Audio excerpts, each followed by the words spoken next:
Llevamos la reflexión a todas partes. ¿Estamos permanentemente enfermos? El pensador existencialista probablemente diría que sí. El ser humano, según Heidegger, es un arrojado al mundo cuya función sustancial es básicamente morir, y puede que en el proceso de su deceso enferme gravemente.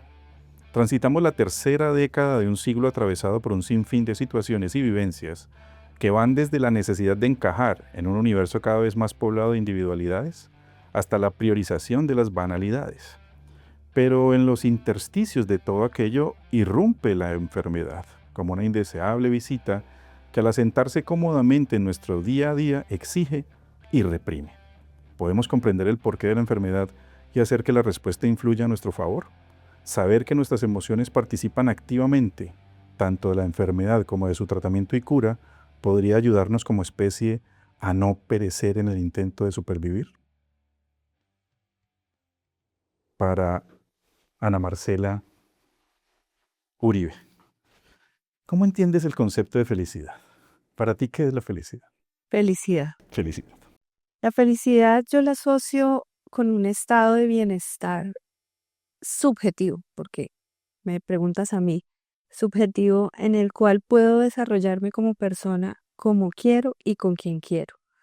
Estar tranquila, eh, sentir que voy proyectada a algo que quiero hacer. Yo creo que es la base de poder decir sí, me siento bien.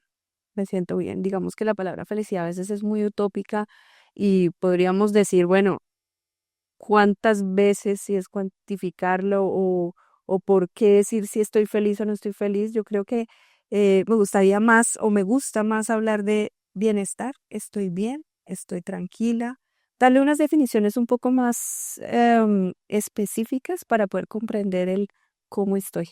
Y estas emociones que se combinan en esto que tú nos acabas de decir, ¿podrían ayudarme entonces a generar más salud? Es decir, si yo tengo este bienestar, si yo estoy en una etapa en mi vida o en un momento en mi vida en el que me siento bien, ¿puede redundar en salud? Efectivamente redunda. O sea, yo creo que la respuesta es sí, eh, porque si yo comprendo qué me hace sentir cada experiencia de la vida, me vuelvo mucho más autónomo y tengo la capacidad inclusive de poder decir si quiero mantener esto o definitivamente pues no es algo que se esté alineado con lo que realmente quiero para mi vida. Esa autonomía pues posiblemente puede hacer que dure más esa felicidad o ese bienestar o inclusive encuentre las herramientas cuando definitivamente no está fácil estar bien. Entonces, encontrarlas, buscarlas. Primero buscarlas sí considero que es importante hacerlo. O a veces esa postura pasiva de no estoy bien y me quedo así. Mm, Y pero entonces ese bienestar depende de otros, porque igual somos seres sociales, vivimos en comunidad, hay un contexto de sociedad y por lo tanto pues yo solo la puedo buscar, pero es posible que no la encuentre porque el otro no me lo permite. En ese orden de ideas, ¿qué tanto el otro influye también en esa búsqueda que yo estoy teniendo? El otro es parte fundamental de nosotros como personas. De por sí, pues nuestra primera base de socialización pues es la familia. La que sea, como sea, con las características que sea, pues nos empieza a generar ciertos aprendizajes. Ahora, ¿cómo influye? Pues lo que yo quiero como persona, muchísimo. Pero cómo lo que yo quiero como persona direcciona cómo voy a estar con el otro o los otros, pues eso es un elemento fundamental. Inclusive yo parto de la motivación o el deseo. ¿Quieres estar con otros? Esa sería la primera pregunta. Inclusive hay canciones que refieren, yo nací solo, muero sola y yo no nací para amar y Nadie inclusive nació para mí. sí, se empieza a reafirmar como si no tengo a nadie pues no importa, cuando al final sabemos que sí importa. Ese sería la primera, para mí como ese elemento base, querer, motivarme. La segunda es saber cómo hacerlo, que creo que ahí empieza pues un fenómeno de aprendizaje importante desde la infancia. ¿Cómo hago para que si estoy en el colegio alguien hable conmigo? Ahora tú dices, no, pero es que ellos no quieren, ellos no me hablan. Ahora, antes de juzgar al otro, la pregunta es, ¿qué estás haciendo tú para que eso no pase? A veces hay muchas razones por las cuales el otro no favorece, que tendría también que comprenderse en un escenario. Por eso no estoy solo, pero tampoco tengo que depender 100% de los demás para ser feliz. Yo creo que esto es una línea que no se puede desconectar. Y pienso mientras nos cuentas esto, entonces, ¿será que la soledad es mala? ¿Será que entonces si yo busco la soledad, que sabemos por tus palabras que no puede ser absoluta, salvo que pues yo sea una especie de ermitaño y me esconda por allá en una montaña, que bueno, a quienes le habrá funcionado por alguna razón, lo harán, sobre todo por razones religiosas y de creencias dogmáticas, pero entonces si yo la busco a propósito como mi forma de vida, obtengo de la sociedad un rechazo, es decir, ya no voy a poder hacer aquello que tú nos estás contando en ese momento, porque pienso, por ejemplo, y esto es un contraste, no sé si decir contraste, pero por lo menos un complemento curioso, y es ese nombramiento, creo que como 2 años consecutivos que tuvo Colombia como el país más feliz. No sé si tú recuerdas eso, de dónde viene, por qué razón se hace. A mí me sonaba un poco como a medio manipulación mediática. Pero entonces, en ese orden de ideas, queremos estar acompañados, a veces no somos capaces, pero ¿qué tanto le puedo apostar a la soledad para ser feliz? Si es necesario, si es posible. Sí, hay dos elementos importantes que valdría la pena dividir y es estar solo o sentirme solo. Ok. Porque el estado puede ser opcional. Puedes decidir querer, como tú decías, quiero irme solo, quiero viajar solo, o quiero estar en mi casa solo. Ahora, hay muchas personas que están con muchas personas alrededor, pero se sienten solos. Y creo que ahí empieza la base de ese malestar, que lo hablamos como ese malestar, donde, pues así como el bienestar o la felicidad, pues tiene múltiples definiciones, yo puedo comprender qué me hace sentir estar solo cuando quiero estar solo y qué me hace sentir estar solo cuando quiero estar con otra persona. Y eso cambia radicalmente todas las emociones o todo lo que pueda generar lo que realmente estoy deseando para mi proyecto de vida, para mi bienestar, inclusive para la salud, que hablábamos, no es lo mismo que yo esté sola y tenga una enfermedad crónica, que debo estar atenta, debo ir a citas médicas, debo hacer ciertas situaciones, o decido inicialmente llevar un proceso para poder tomar decisiones en términos de mi proyecto de vida, de mis condiciones de salud y en algún momento autónomamente decir quiero que X persona de mi familia o persona me acompañe en esto. Entonces, son dos líneas importantes para cuidar. Es decir, que es como una balanza que yo debería poder rematizar de alguna manera. O sea, sí tenemos y necesitamos instancias de socialización y necesitamos instancias de soledad. Pero yo me puedo enfermar de alguna de las dos, ya que tú nos propones, por supuesto, aquí uno de los temas más recurrentes e importantes de nuestra charla del día de hoy, y es la enfermedad. ¿Puedo enfermarme de compañía? O sea, yo puedo estar, por ejemplo, voy a usar la palabra, fastidiado de la gente, del mundo, de estar rodeado de personas, o podría estar también enfermo de soledad. Yo creo que la segunda para mí es un poco más común. Sí, se entiende más, digamos que se ve más, pero realmente te puedes enfermar, solo o acompañado, yo creo que esa es la respuesta. Inclusive hay muchas personas que están enfermas de estar con tantas personas y a veces ni siquiera se dan cuenta. Eso es más grave aún, porque su vida o sus acciones están en función de otro todo el tiempo y desconocen las necesidades personales. Cuando yo empiezo a desconocer qué necesito yo, qué pasa con lo que está pasando, qué pasa con lo que va a mi vida o para dónde voy, pues seguramente voy a encontrar descuidos, descuidos emocionales, personales, físicos, que pues desde la prevención pues son un riesgo porque tal vez en la juventud no es tan común, no es tan claro, pero ya más adelante eso empieza a pasar factura. Entonces, claro, tú puedes ser como tú dices claramente, solo estar solo es un riesgo incluso para mantener la enfermedad. Y hay múltiples investigaciones que refieren cuál es el pronóstico de una persona con una enfermedad solo o acompañada. Solo, y cuando hablamos de acompañado es alguien que esté pendiente, míralo desde la cotidianidad. Si tú estás con alguien, y cuando digo estás con alguien, puede ser tu pareja, de tu familia, inclusive si vives con alguien y ve, te ve, pues te has adelgazado un montón en estos, ¿te has dado cuenta que estás más pálido? Te veo muy flaco, estás haciendo dieta, ¿no?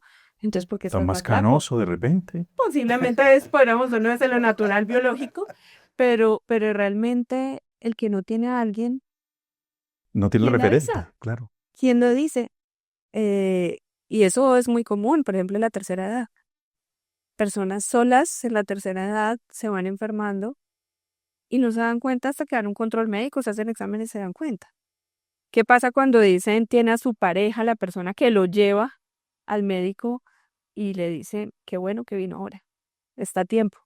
Está a tiempo porque había ciertas situaciones que posiblemente o por negación o por falta de tiempo, por muchas razones, nosotros solos no nos damos cuenta. ¿Qué pasa con el cuidador en ese orden de ideas? Porque tú lo planteas como alguien que está pendiente, pero también ese alguien puede ser el cuidador de esa enfermedad. Y lo sé porque lo viví muy cercano, el cuidador post deceso, digámoslo de manera concreta del enfermo, se enferma.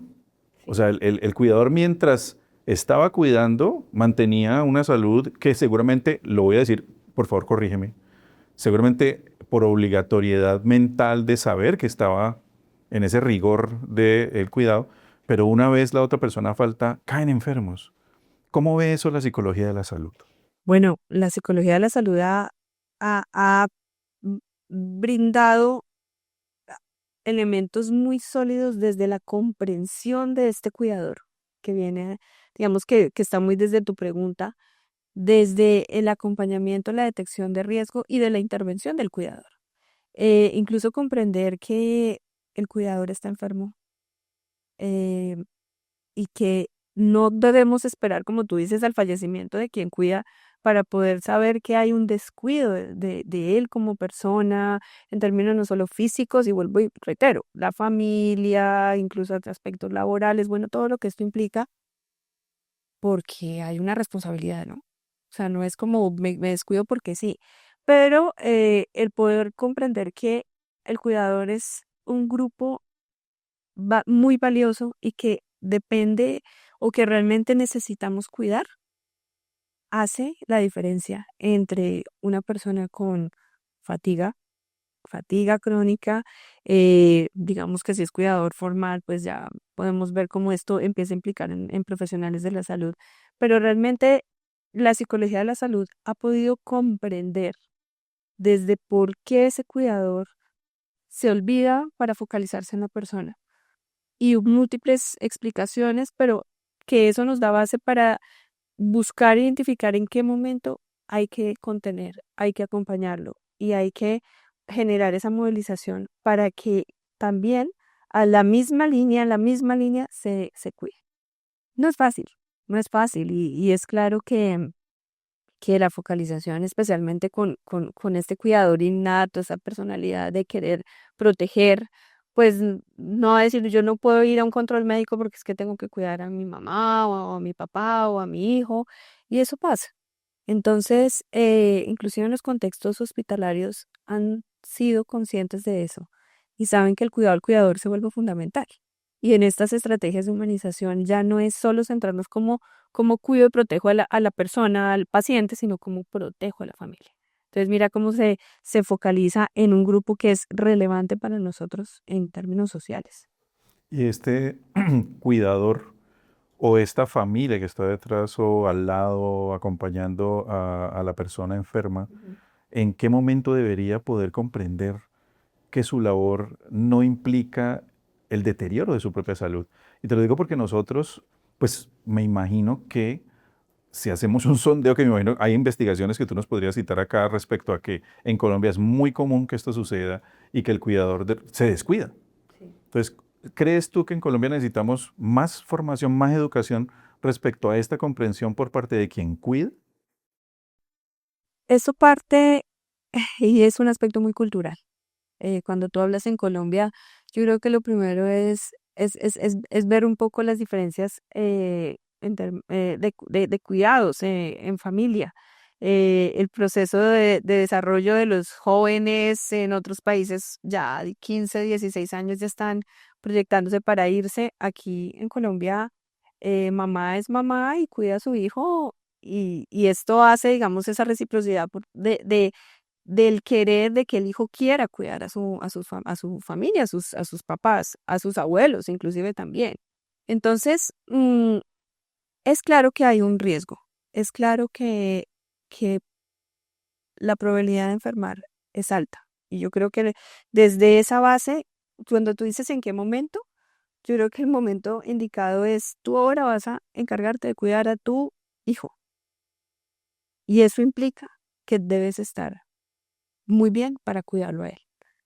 Inclusive el empezar o responder a esa ética del cuidado, que a veces Gilligan, pues, o Gilligan no lo refiere como esa responsabilidad moral de cuidar al otro, el cuidar al más vulnerable, pero sin desconocer qué limitaciones y qué potencialidades podemos, se vuelve una responsabilidad. Entonces, sí, yo lo debo hacer porque soy la mamá y debo hacerlo, o soy la hermana mayor, o soy la hija, lo que sea. Pero ¿estoy yo preparada para este cuidado? Entonces, pues clases seguramente no hay, formación poca en términos de cuidadores, y empiezan a surgir todas esas herramientas. Como se dice, saca uno todas las estrategias que tiene para hacerlo de lo mejor la mejor forma. Pero empiezan a haber aspectos sociales, económicos, que no, digamos que no se pueden medir. Entonces estamos hablando de una persona que inclusive debe estar de acompañar a alguien en una hospitalización durante meses. ¿Y qué capacidad económica tiene para alimentarse fuera de casa todos los días, tomar un transporte ir y volver, o si se está quedando acompañando a la persona en la clínica, en el hospital? ¿Qué posibilidades tiene para dignamente poder descansar en las condiciones que necesita? Entonces, yo creo que desde el principio, ser conscientes de que esto va a generar un malestar, no hablemos de enfermedad, va a generar un malestar en la persona, me prepara, me prepara inclusive para buscar estrategias donde pues posiblemente antes ni siquiera lo pensaba, redes de apoyo.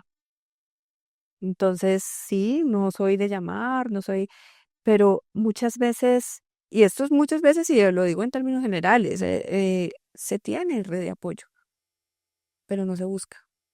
Y en otras muy claras, no hay red de apoyo. No hay red de apoyo, hablemoslo, por ejemplo, de personas migrantes, migrantes internas, acá vienen de otras regiones, tienen que venir aquí a una ciudad como Cali para poder recibir la atención que no tienen en su pueblo, en el lugar donde están, y tienen que venirse solas sin conocer a nadie. Y ahí empieza este reto de buscar todas las herramientas para, no conozco a nadie, ¿qué recursos tengo?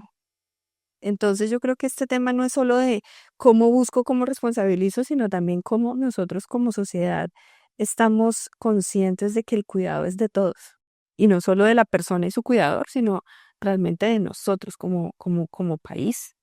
Sí, no, creo que es un tema tan ancho como tan amplio y tan largo que muy probablemente nosotros podríamos quedarnos discutiendo aquí un buen rato, pero digamos que quiero también, a propósito de quienes nos ven en este momento y a propósito de las personas que se interesan por estos temas, que la psicología de la salud tiene una preocupación no únicamente por la enfermedad per se, sino por aquello que implica la comprensión de la enfermedad y de los procesos, si se quiere, de llegar a soluciones de la enfermedad, pero que no únicamente contemple lo que antes la medicina tradicional contemplaba, que era lo biológico únicamente. Nosotros ahorita con la psicología de la salud hay que tener en consideración también todo el tema emocional, todo el tema de relación con el otro, todo este tema que involucra cómo me siento a nivel mental, por ejemplo, ¿no? Entonces, me gustaría que ampliáramos un poquito, Ana Marcela, este concepto para que quienes nos escuchan y nos ven, pues la tengan un poquito más clara en razón de si yo estoy atendiendo a alguien o soy yo quien está siendo atendido, pues también tengo que entender que mi enfermedad no deviene únicamente de lo físico, de lo biológico, sino que hay otro montón de factores que seguramente descuidamos. Y bueno, yo no sé si decirlo, pero la cultura nuestra quizás sea muy descuidada en esos factores, porque siempre acudimos, en principio, es al médico, A la intervención, a la intervención, ¿no? Al a médico la que me diga, urgencia. o sea, deme por favor la pastilla o mándeme el examen, pero no me detengo a pensar, ¿será que por mi bajón emocional estoy así? Yo creo que el comprender la psicología de la salud, bueno, el ubicar esta área de la psicología en la comprensión de esta relación de salud-enfermedad es la base de poder desarrollar propuestas desde la evaluación, que es lo que tú estás planteando, desde la evaluación integral, es poder comprender dónde está la persona, las personas, eh, y obviamente esto alineado con un propósito, y el propósito es lograr intervenir.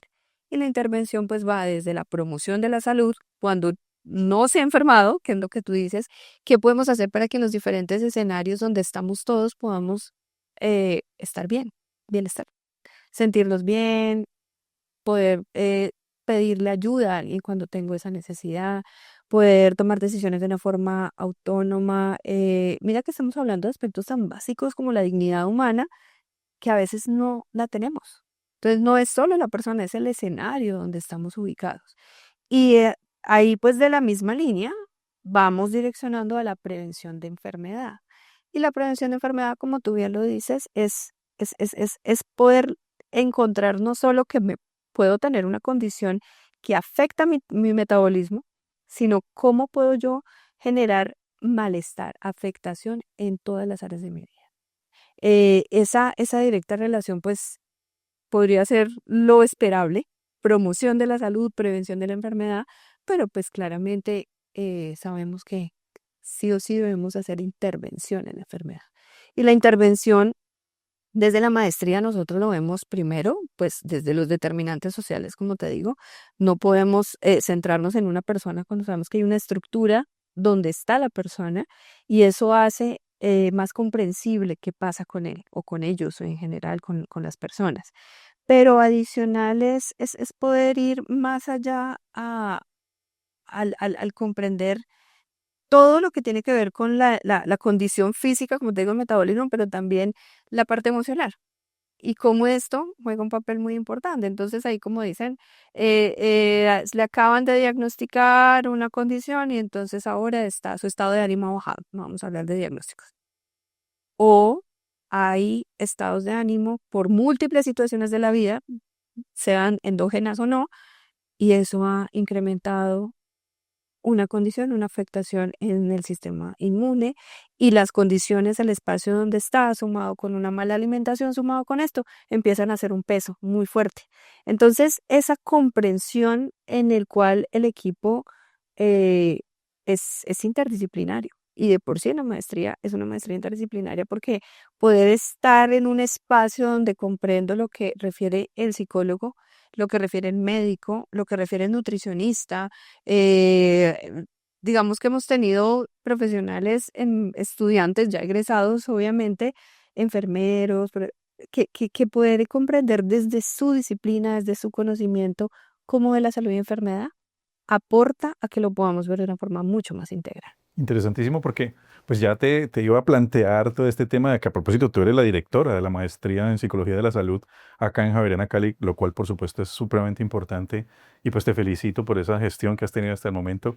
Pero antes de ir allá quisiera hacerte otra pregunta que a mí me viene rondando hace mucho rato en todos estos temas, y qué bueno tener a una experta hoy acá en Diálogos Portátiles, incluso estrenando temporada, estrenando set y bueno, estrenando esta charla contigo, por supuesto, muchísimas gracias. Y vayamos un poquito al otro polo, porque claro, hablamos de prevención, hablamos de cuidado, incluso de autocuidado, Sí. pero ¿no será también que este siglo es el de las hipersensibilidades emocionales, y no será también que, con todo respeto lo digo por los colegas tuyos, psicólogos, incluso psiquiatras, que aligeran el diagnóstico, y tal vez tenemos también una sociedad que está cargada de diagnósticos, yo no sé si acelerados o irresponsables, de padecimientos y patologías de orden mental que no tienen? O sea, uno podría decir, sí, yo estoy absolutamente de acuerdo con el cuidado y con la prevención, pero ¿no será que por el otro lado también tenemos un poquito de esa irresponsabilidad? Bueno, yo creo que hay un momento histórico importante en el cual, y pues de por sí lo comprendemos como unas llamadas, unas solicitudes subclínicas. ¿A qué hace referencia a eso? Personas que quieren, requieren, necesitan un acompañamiento de un profesional en salud mental eh, sin ningún diagnóstico.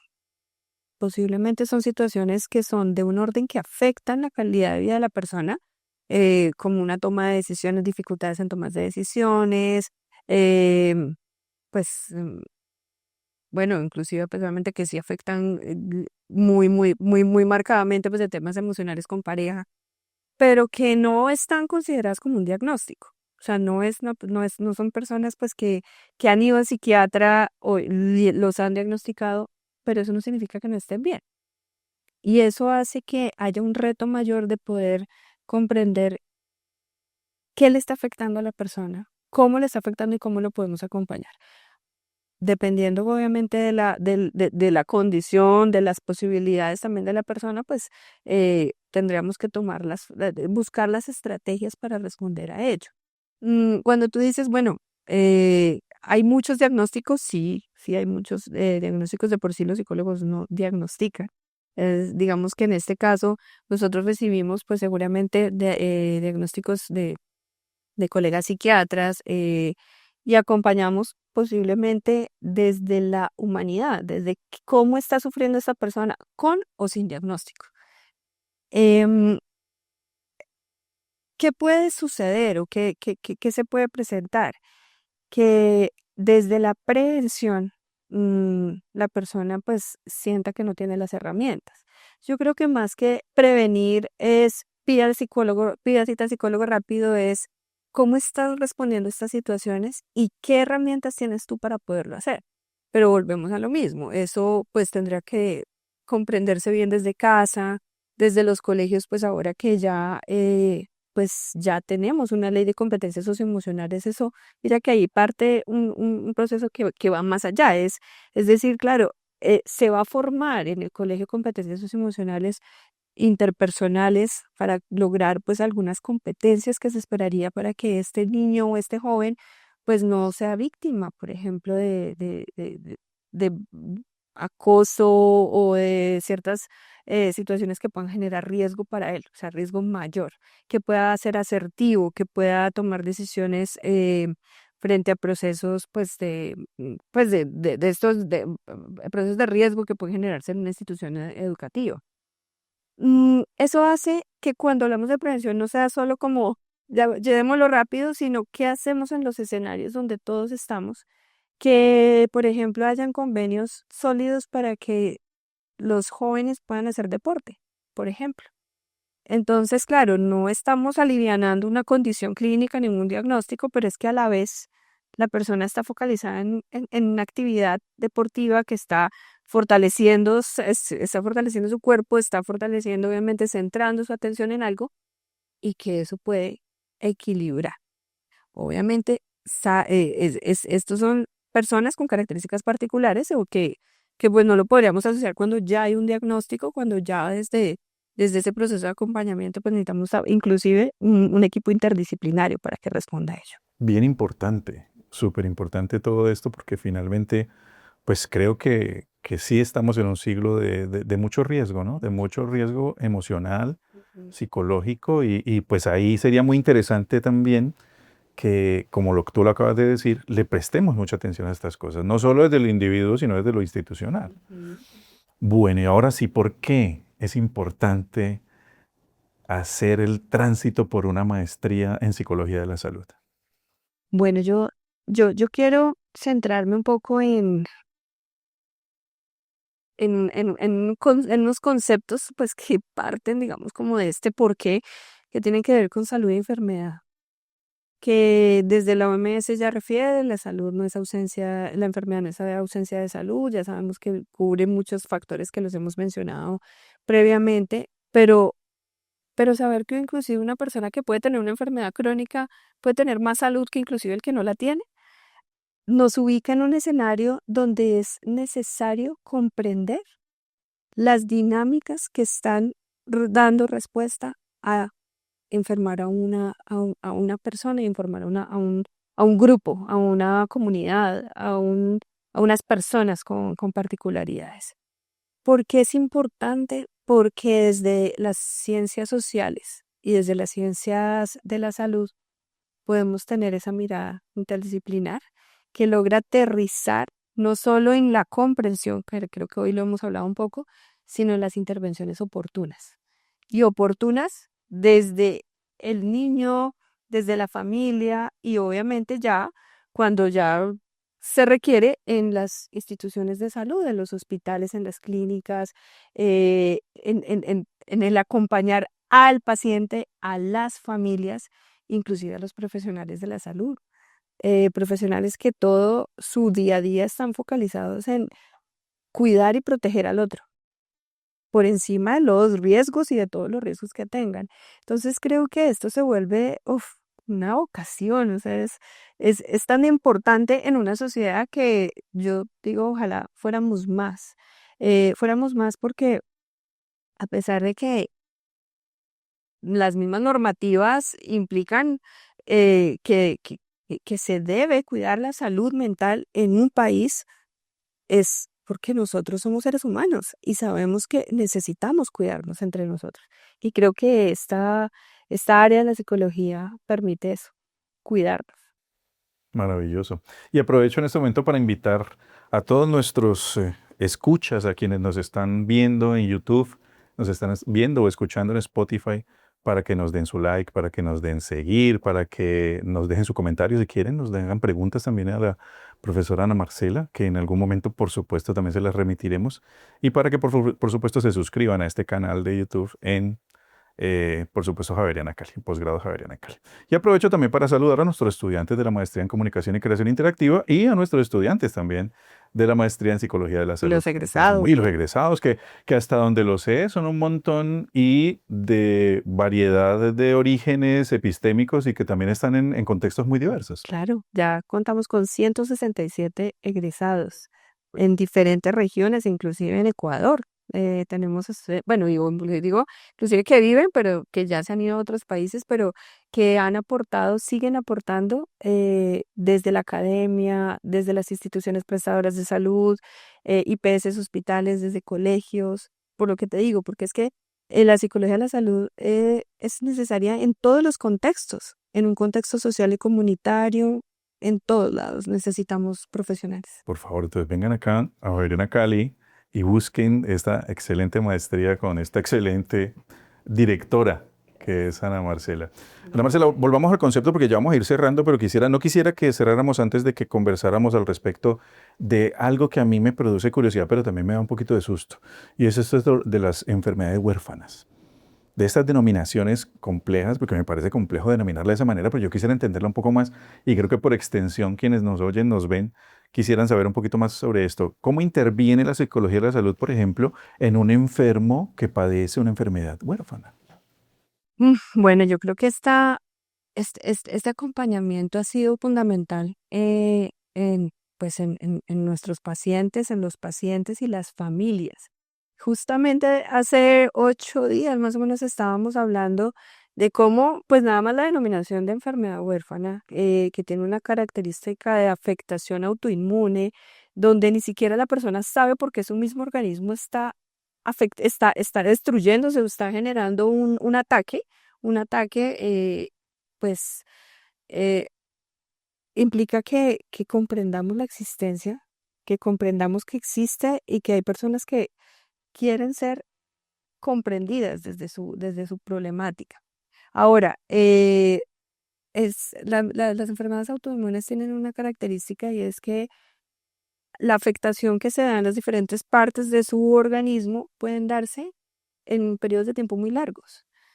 Y no hay una claridad de cuál es el proceso evolutivo, el proceso de desarrollo de la enfermedad, lo que implica que no solo se acompañe, obviamente, desde un proceso médico-biológico, sino que a la vez se brinden todas las estrategias para comprender emocionalmente todo lo que se pueden enfrentar desde, pues, todas las condiciones. Hay enfermedades, pues, que inclusive parten de la dificultad del diagnóstico. Entonces son personas que han durado años en médicos y médicos y médicos y nadie ha podido comprender qué es lo que tiene hasta que alguien ya le dice, usted tiene X enfermedad, es una enfermedad huérfana y empieza a ver una descripción de ella. El comprender hace que yo diga, bueno, ¿qué debo hacer?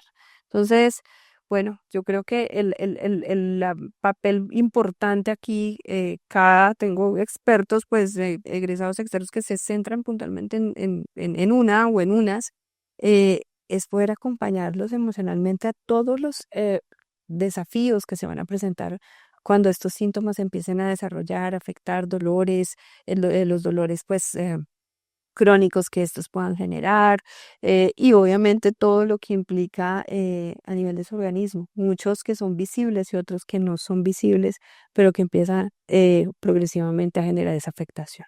Es importantísimo el acompañamiento entonces de una persona profesional en esta área Así. y que nos pueda decir qué podemos hacer para mejorar ese sentir de, bueno, a la par de lo biológico, que no lo podemos necesariamente mirar desde allí, pero sí acompañarlo, ¿no? Exacto, cómo manejarlo. Hay técnicas de intervención pues que permiten no eliminar el dolor, pero sí buscar formas para que ese dolor pueda ser comprendido y pueda darse sin que la afectación en su calidad de vida o en su día a día, en sus funciones y sus actividades, les afecten considerablemente. ¿Cómo no dejarme caer, no? ¿Cómo no dejarme vencer por ese diagnóstico complejo que debe ser para muchas personas? Y bueno, el acompañamiento de un psicólogo y de alguien especializado en estas áreas, pues es supremamente importante. Ana Marcela, no te puedo dejar ir sin preguntarte algo muy importante, que tiene que ver mucho con lo que aquí nos convoca esta charla y sobre todo porque pues nosotros ya estamos en un mundo en el que las tecnologías, lo digital, la inteligencia artificial, pues ya están muy metidas y están mandando desde hace mucho rato estamos haciendo más bien un mandato muy importante sobre lo que hacemos. ¿Qué tanto hoy por hoy la psicología de la salud trabaja de la mano con tecnologías de este orden, con inteligencias artificiales, con, por ejemplo, la telemedicina, que me imagino yo que también es parte de la intervención? ¿Qué tanto está hoy por hoy la psicología de la salud dejando que esto acompañe también estos procesos? Bueno, yo creo que tanto ya existe, ya se está, o sea, es parte de, pues de una cotidianidad donde inclusive la formación pues ya nos genera este desafío. Cómo interactuar con un otro mediado por TICs. Ya no es lo mismo el proceso de acompañamiento, sino qué aspectos debes tener tú como profesional en salud para poder acompañar al otro. Entonces, desde ahí ya vemos que ya está, como decimos, pues en la pandemia se activó esta necesidad, pero esto se quedó, o sea, esto llegó para quedarse.